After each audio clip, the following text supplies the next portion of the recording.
Hello kids, welcome to our channel kids Bible stories. बच्चों, आज की कहानी में हम देखेंगे इसराइल की तारीख में मूसा एक अहम शख्स हुआ था।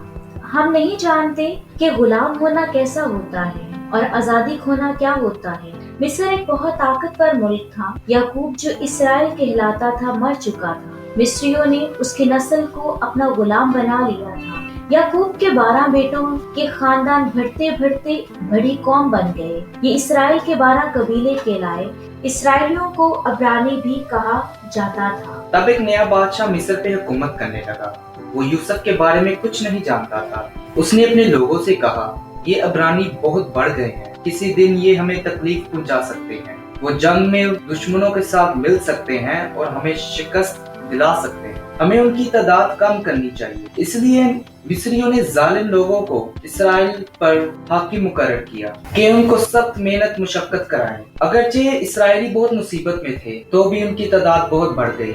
मिस्री उनसे और भी डरने लगे। वो उन पर और ज्यादा जुल्म करने लगे और वो उनसे गुलामों की तरह अपनी इमारतों और खेतों पर काम करवाते थे। मिस्री बादशाह ने 2 दाइयों से जो अब्रानी औरतों की मदद करती थी बात की कि जब तुम अब्रानी औरतों की बच्चा जनते वक्त मदद करती हो, अगर बच्चा लड़का हो तो उसे मार दो, अगर लड़की हो तो उसे जिंदा रहे। लेकिन दाइयां खुदा से डरती थी, इसलिए उन्होंने बादशाह का हुक्म न माना और लड़कों को जिंदा रहने दिया। लावी के घराने के एक शख्स ने जाकर लावी की नस्ल की एक औरत से ब्याह किया और वो औरत हामला हुई और उसके बेटा हुआ। और उसने ये देखा कि बच्चा खूबसूरत है। 3 महीने तक उसे छुपा कर रखा।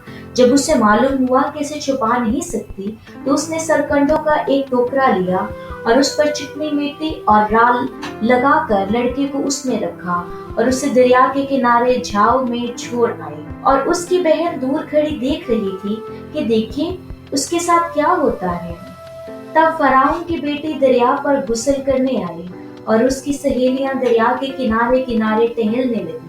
तब उसने झाव में वो टोकरा देखकर अपनी सहेली को भेजा कि उसे लेकर आए। जब उसने टोकरा खोला तो लड़के को देखा, वो बच्चा रो रहा था। उसे उस पर रहम आया और कहने लगी, ये किसी अब्रानी का बच्चा है।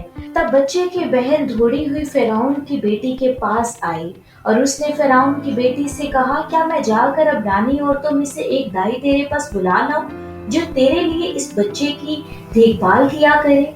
फिरौन की बेटी ने उसे जवाब दिया, जा लेकर आ। वो लड़की जाकर अपनी ही माँ को बुलाकर ले आई। फिरौन की बेटी ने उसे कहा कि देख, इस बच्चे को ले और मेरे लिए इसकी देखभाल कर, मैं उसे तेरी उजरत दूंगी। वो औरत उस बच्चे को ले गई और उसकी देखभाल की और उसे दूध पिलाने लगी। जब बच्चा कुछ बड़ा हुआ तो वो उसे फिरौन की बेटी के पास ले गई और उसका बेटा कहलाया। उसने उस बच्चे का नाम मूसा ये कहकर रखा कि मैंने इसे पानी से निकाला है। प्यारे बच्चे, इस कहानी में हमने देखा कि खुदा ने मूसा को कैसे महफूज रखा और उस बच्चे ने फिरौन के घर में ही परवरिश पाई और मूसा का नाम भी फिरौन की बेटी ने ही रखा। स्टोरी देखने का बहुत शुक्रिया। हमारी वीडियो को लाइक, सब्सक्राइब कीजिएगा और अपनी राय कमेंट में जरूर शेयर कीजिएगा।